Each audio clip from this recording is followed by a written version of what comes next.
Hello, good day. My name is Don, and I will show you an example that shows a language of non-verbal communication. First is facial gestures.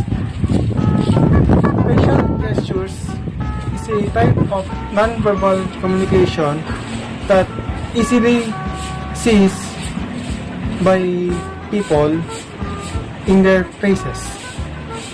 Example, happy, sad, anger, fear, and sad with guy.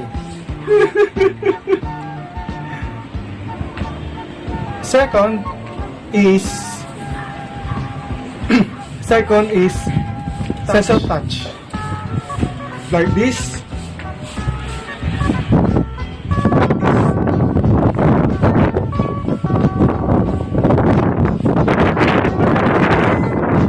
Hand gestures. Hand gestures is used by hands. Example, in numbers like 1, 2, 3, and to say hello, and hi, and hello,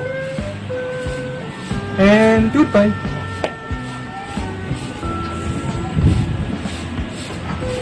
So, it's already all of it,